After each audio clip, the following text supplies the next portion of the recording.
What's going on, and welcome back.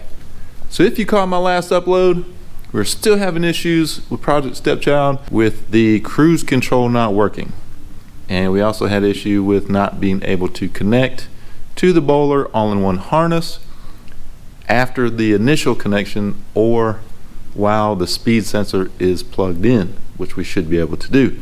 So the all-in-one harness, the new one, finally came in, and we're about to install that today, and hopefully that will resolve at least the connection issues, and I hope it resolves the cruise control issue.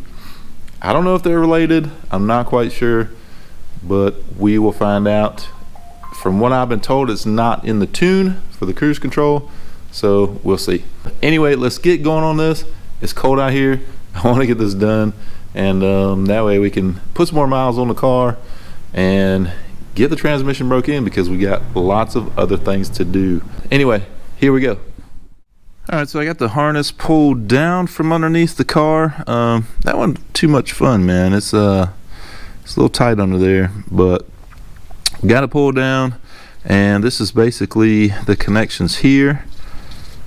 All these wires, these three here, this red wire, this purple wire, and this ground, that is all part of the bowler harness. This is where I tapped in for the reverse lights. This is where I tapped in for the speed sensor. This is the power and ground. So what I'm going to do to make it easy on myself is I'm going to cut the bowler harness, the old one. I'm going to cut it back probably pretty short, probably back to right about here. That way I've got the same color wires. I already know where I need to go with them, and I'll just tap the new harness in, solder it in, and I should be good to go, and then get all this stuffed back up under the vehicle and get everything plugged in. It's kind of a pain in the butt to get to the reverse solenoid, which is this connector here. That was kind of a pain because it's real tight against the body, but I got it out. Hopefully I'll be able to get it plugged in, but this is all there is to it, just this part here, and the rest going up is part of the factory harness though. But I'm gonna get it soldered up and get it back up in the car. I don't think I really need to show you, it's soldered up, because it's pretty much gonna look the same as this. I'll try to sneak you under the car once I get it back up, so you can kind of see, where everything goes. But let me get this cut off here, get the new one soldered on, and get back at it. All right, y'all, it's extremely tight underneath here, but I wanted to try to at least see if I get you a shot of where things plug in and where things hook up for the all-in-one harness. So right here on the passenger side, right there's the connection there. I believe that is your reverse switch there, which turns on your reverse lights, which in turn controls your backup camera. So that's up there.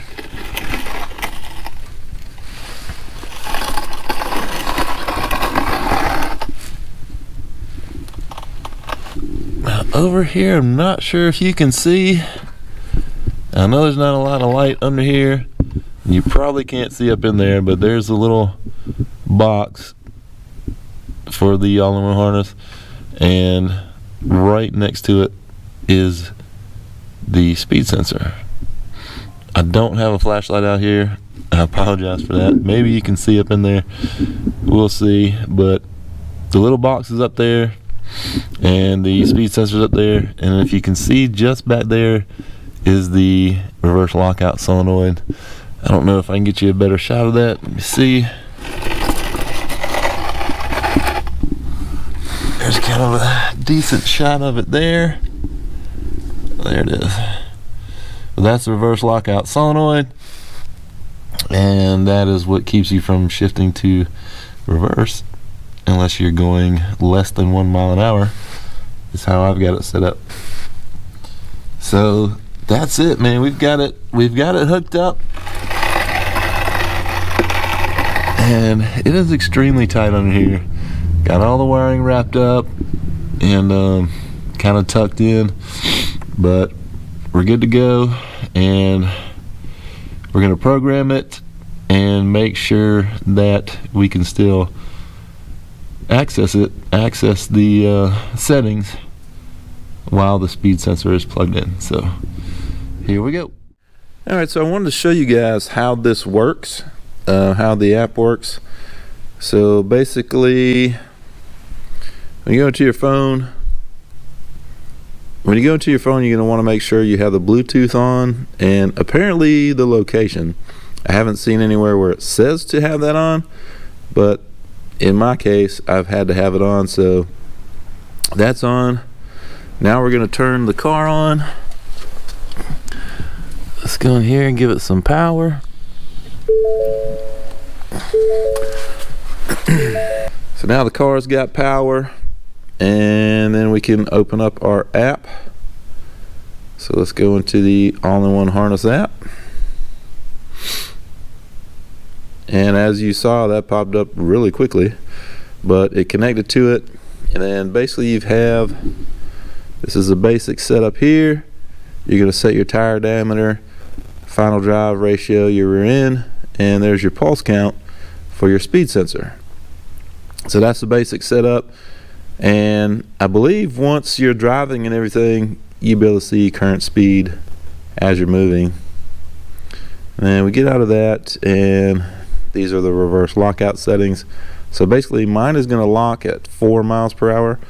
It's going to unlock at 1 mile per hour. You don't have to mess with these settings. It even tells you in the instructions that I guess these are the best settings. But so basically mine, I can't shift into reverse until I'm 1 mile per hour or less. So that's that. And then here is your speedometer settings. So there's 2 outputs. That way you can output to 2 different devices, you know, depending on what you have, like another gauge or something maybe, or, you know, I don't know, whatever you want to use. But I went ahead and set both of them to 36. I'm only using one. And then there's your speed again. Obviously that's showing 0, but should show something when you're moving. But like I said, I set both of them to 36. I'm only using one. That's all I needed. But not knowing which one's which, I went ahead and set them both to 36, which should be the correct pulse count for this car. And this is the diagnostics. You really don't have to do anything in here either. It's just kind of a cool way to monitor everything. There's your speed input in frequency. There should be your speed and the power supply. There's a solenoid, 100%. And then it's showing you here that the solenoid is commanded, or that's the solenoid command, however you want to say it.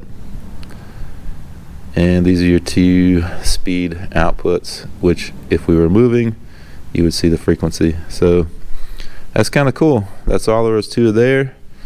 And then just back out of the app and turn the car off. Okay, so Project Stepchild, I just need to put this wheel back on and get the car back on the ground.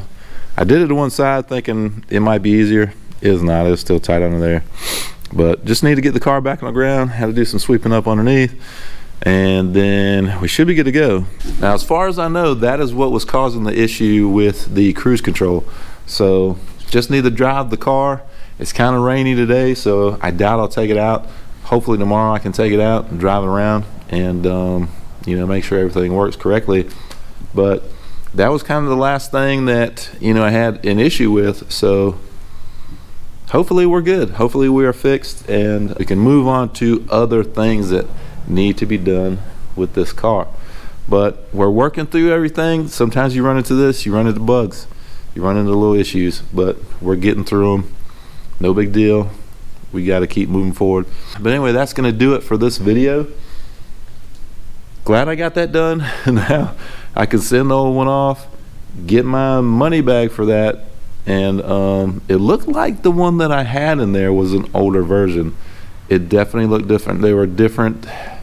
The little box itself was actually different. The one I put in today was more rounded and smooth on the edges, and the other one was more, you know, it was just a square little box. So I don't know, maybe I had an old one, maybe, you know, somebody had done a return on one and it was defective and somehow I got it. I don't know.